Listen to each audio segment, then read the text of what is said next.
పబ్లిక్లో ఇంకో టాక్ వచ్చింది.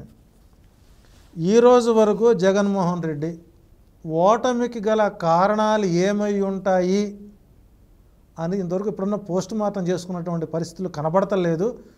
ఇంకా గతంలో చేసినటువంటి తప్పులే తిరిగి మరలా చేస్తున్నారు, భవిష్యత్తులో మళ్ళీ ఈ పార్టీ వస్తుంది అనేటువంటిది కల్లా అనేటువంటి టాక్స్ కనబడుతున్నాయి. మీ గ్రౌండ్లో తిరుగుతున్నప్పుడు మీరు అన్నదానికి నేను చెప్తాను సార్. ఎప్పుడన్నా పోస్ట్ మార్టం చేసుకున్నారు? పోస్ట్ మార్టం అంటే 1,00,000 మందితో మీటింగ్ పెట్టి చేసుకోరు కదా. అంతర్గతంగా ఏదైతే మాకున్నటువంటి సమన్వయకర్తలు లేదంటే మాకున్న రీజనల్ కోఆర్డినేటర్లో సో మా పార్టీలో ఎవరైతే ముఖ్యులుగా ఉన్నారో అందరిని కూర్చొని లేదంటే మాకున్న రిపోర్ట్స్ని తెప్పించుకొని అంతర్గతంగా అసలు ఏం జరిగింది, ఓడిపోవడానికి కారణాలు ఏంటనేది 2 రకాల విశ్లేషణలు మా మధ్యలో క్లియర్గా ఉన్నాయి. ఒకటి ఏంటంటే మొత్తం తెలుసు ఏం జరిగింది, రెండు కూడా చెప్తే ఎయిదర్ అయితే ఫస్ట్ ఈవీఎంలు అన్న అవ్వాలి. ఎందుకంటే ఒరిస్సా అండ్ ఆంధ్రప్రదేశ్లో రెండిట్లో ట్యాంపరింగ్ జరిగింది అనేది వాస్తవం. సరే దాన్ని కాదనుకున్నాం కొద్దిసేపు. నిజంగా మనకు ప్రజలే ఓట్లేసి మనం ఓడిపోవడానికి కారణమయ్యారా అని ఆలోచన చేసినప్పుడు మనం ఇస్తానన్న దానికంటే 4 వాళ్ళు అదనంగా ఇస్తామన్నారు.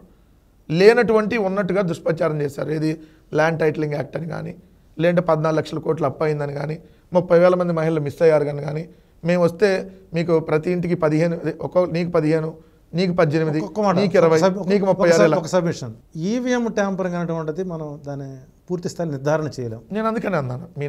అగ్రీ.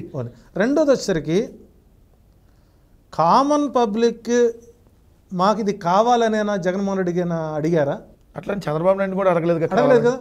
అంటే మీరు మీ ఓట్ బ్యాంక్ పెంచుకోవడం కోసం, మీరు అధికారంలోకి రావడం కోసం ప్రజలకి మీరు హామీలు ఇచ్చి మీరు వారిని పూర్తి బద్ధకస్తులను చేశారు అన్నది మాత్రం నిజం అని ఒప్పుకోలేరా మీరు? 100% అది ఫాల్స్ అంట. ఎందుకంటే జగన్మోహన్ రెడ్డి గారు ఇచ్చినటువంటి సంక్షేమ పథకాలు వాళ్ళని ఏదైతే అట్టడుగు స్థాయి నుంచి పై స్థాయికి తీసుకొచ్చే పథకాలు.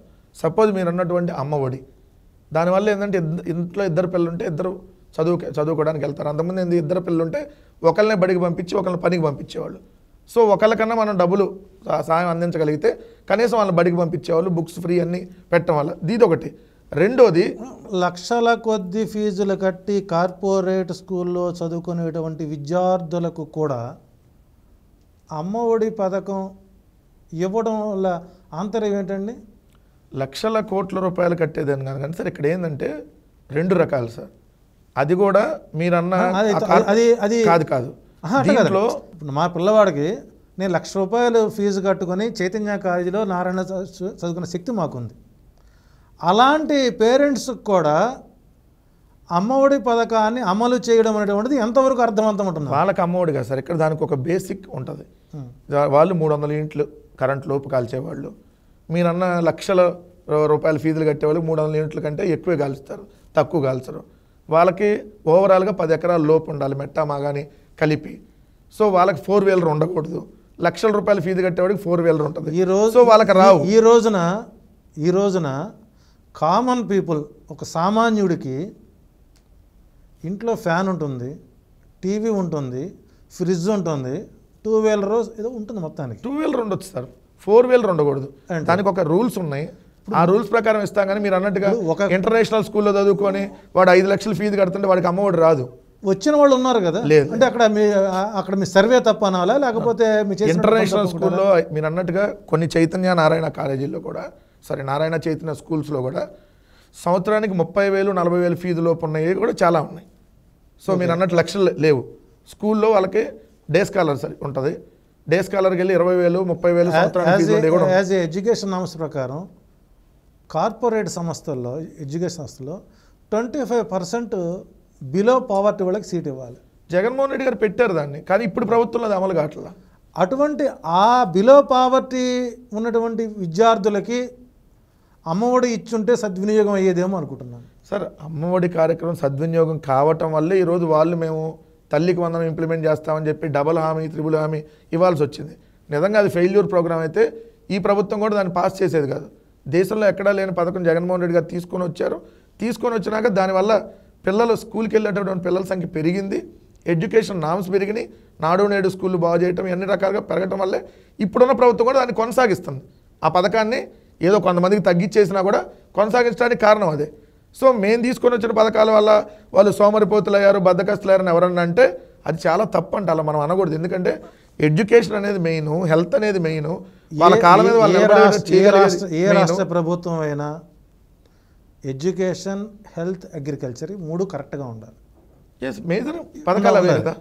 కానీ ఇక్కడ మాకు అందినటువంటి కొన్ని సర్వేస్ చెప్పింది ఏంటంటే, సరే అమ్మఒడి పథకాన్ని తీసుకొచ్చారు, ఆ సమయంలో కొన్ని అంశాల్లో ఈ వాలంటరీ వ్యవస్థ ఒకటి, అట్లాగే గ్రామ సచివాలయ వ్యవస్థ ఒకటి, ఇందులో టోటల్గా వైసీపీ కార్యకర్తలు అంటే వైసీపీ ఆ నియోజకవర్గ సమన్వయకర్తలు కానీ ఎమ్మెల్యేలు కానీ వాళ్ళు పెట్టినటువంటి క్యాండిడేట్స్నే వాలంటీర్లుగా పెడతాం వల్ల వాలంటీర్ వ్యవస్థ అనేటువంటిది వైసీపీ జేబు సంస్థగా మారింది అని పబ్లిక్లో బాగా వచ్చింది. దీన్ని మీరు ఎప్పుడన్నా రివ్యూ చేసుకున్నారా? అదే మీరు నిజమైతే 2,50,000 మంది వాలంటీర్లో 1,00,000 మందో 1,50,000 మందో రాజీనామా చేశారు, మిగిలిన వాళ్ళు చేయలే. మరి నిజంగా మా మనుషులే మొత్తం అయి ఉంటే మొత్తం ఎంటైర్ మొత్తం మా పార్టీ కార్యకర్తలు మీకు వచ్చింది 154 సీట్స్ ఆ టైంలో. 151 మరి మిగిలిన సీట్లు వాళ్ళు ఉన్నారు కదా, వాళ్ళ మనుషులు అయి ఉండొచ్చు కదా. 1,00,000 మంది ఎట్లా ఉంటారు అప్పుడు? సో 151కి 175లో తీసేస్తే వాళ్ళకి మిగిలిన 24 సీట్లు. 24 సీట్లలో 1,00,000 మంది వాళ్ళ ప్రతినిధులు ఉంటారు కదా. 2024 వాళ్ళు చెప్పింది 2019-24 మధ్య ఎటువంటి ఇబ్బందికర పరిస్థితులు కానీ అన్నీ సవ్యంగా చేస్తుంటే మీరు అధికారం ఎందుకు కోల్పోయిందండి? సార్ ఇప్పుడు అధికారం కోల్పోవటం వల్ల అధికారం కోల్పోయామనేటటువంటి కారణం కేవలం మీరు ఇవన్నీ చేయలేదు దీనివల్ల అని చెప్తే ఎప్పుడు తప్పు అవుతుంది. ఎందుకంటే ఒక్క నిమిషం మీ పోస్ట్ మార్టంలో లేదు సార్, చెప్పండి. 2004 to 2009 రాజశేఖర రెడ్డి గారి టైంలో రాజశేఖర రెడ్డి గారు 2009లో పాస్ మార్కులతోనే పాస్ అయ్యాడు. ఇక మరి ఇక్కడ పాస్ మార్కులు రాలేదు కదా. పాస్ మార్కులతో పాస్ అయ్యాడు కానీ చాలా బ్రహ్మాండంగా చేశాడు వాస్తవంగా అయితే. మేము అంతకంటే బ్రహ్మాండంగా చేసాం. కానీ రాజశేఖర రెడ్డి గారు కంటే మేము బ్రహ్మాండంగా చేసినా ఎందుకు ఓడిపోయామంటే నేను అదే చెప్తున్నప్పుడు సపోజ్ సార్ మీ దగ్గర ఒక ఎంప్లాయీ పనిచేస్తున్నాడు, 50,000 శాలరీ, ఎమ్మంటే 1,00,000 ఇస్తాను ఇంకోళ్ళు ఆఫర్ చేశారు, ఉంటాడా వెళ్ళిపోతాడా? 99% వెళ్ళిపోతారు. ఎవరో 1% ఏదో ఉందాంలే అని ఎవరో 1% ఇస్తాడో లేదో తెలియదు కదా, మనం ఎందుకు ఉన్నది పోగొట్టుకోవడం అనేది ఎవరో 1% ఉంటారు. సేమ్ మొన్న జరిగింది కూడా అదే. మేము ₹1,00,000 ఒక కుటుంబానికి లబ్ధి చేకూరిస్తే మేము 4 లక్షలు చేకూరుస్తా ఉన్నారు. సో ప్రజలకు ఆశ ఉంటుంది. సో దానివల్ల మీకు కాస్త పబ్లిక్ టర్న్ అయ్యారంట. సార్ మేము మేనిఫెస్టో ఇచ్చిన తర్వాత మేము కొంత వీక్ అయ్యాం. ఎందుకు? మా మేనిఫెస్టోని ఎక్స్పెక్ట్ చేశారు. ఎందుకు? జగన్ గారు చెప్పాడంటే 100% చేస్తాడు. పెన్షన్ అవతలేమో 4,000 ఒకేసారి ఇస్తానంటున్నాడు, మేమేమో 4,000 2029కి ఇస్తానంటున్నాం.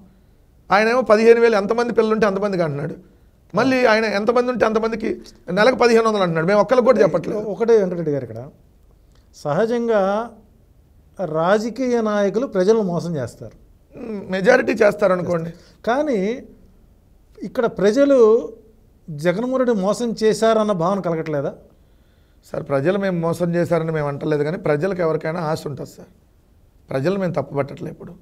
ఎందుకంటే ఎవరైనా ఆశాజీవి, మీరైనా నేనైనా ఆశాజీవి. నాకు ఒక చోట ₹1,00,000 వస్తుంది అనుకున్నాను అనుకోండి, ఇంకోటి 1,10,000 ఇస్తాం అనుకున్నాను అనుకోండి.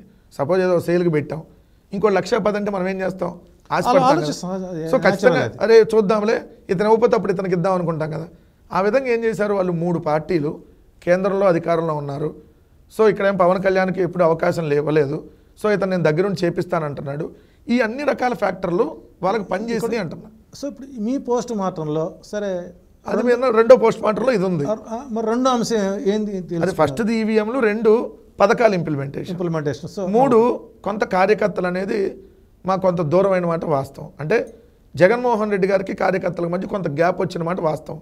అది బికాజ్ ఆఫ్ లోకల్ లీడర్స్ వల్ల, లేదంటే జగన్మోహన్ రెడ్డి గారు ప్రభుత్వంలో ఉండటం వల్ల అంతమంది ప్రతిపక్షంలో ఉన్నట్టు వాళ్ళందరినీ ఎక్కువసేపు కలవలేకపోవటమో, కొంత బిల్లులు పెండింగ్ ఇవన్నీ ఉండటం, ఇటువంటి వల్ల కొంత దూరమైన మాట వాస్తవం. ప్రస్తుత సీఎం చంద్రబాబు నాయుడు గారు నిరంతరం ప్రజల్లోనూ ప్రెస్ ముందు అడ్రస్ చేస్తూనే ఉన్నారుగా.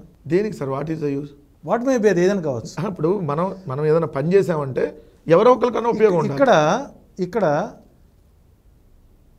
జగన్మోహన్ రెడ్డిని ఏం చూసి పబ్లిక్ గౌరవించారనే అంశం ఎప్పుడన్నా చర్చించుకున్నారు ఎప్పుడన్నా మీరు? సార్ ఇప్పుడు ప్రెస్ మీటే పెట్టకపోతే ఓడిపోయారని నరేంద్ర మోడీ ఎన్నిసార్లు పెట్టాడు అంటే 10 సంవత్సరాల్లో? నరేంద్ర ఆయన మోడీ గారు సరే సంవత్సరం మొత్తం కొన్ని మీద రాష్ట్రాలకు ప్రతినిధి అండి. అట్లా కాదు కదా. మనం మోడీతో ఎలా పోల్చుకుంటాం మనం జగన్మోహన్ రెడ్డి అని? అప్పుడు అట్లా అనుకుంటే కేసీఆర్ గారు ఎన్నిసార్లు పెట్టారు? అదే ఇప్పుడు అందుకే మూల కూర్చున్నాడు కదా. అలా ఉండదు సార్, అంతకుముందు కూడా పెట్టలే మరి. ఇక్కడ అంతకుముందు కంటే ఎక్కువ సీట్లు వచ్చినాయి కదా. ఇప్పటికీ కూడా వైసీపీ వాస్తవాలను గ్రహించుకోలేదని నేను గట్టి చెప్పగలుగుతానండి. సార్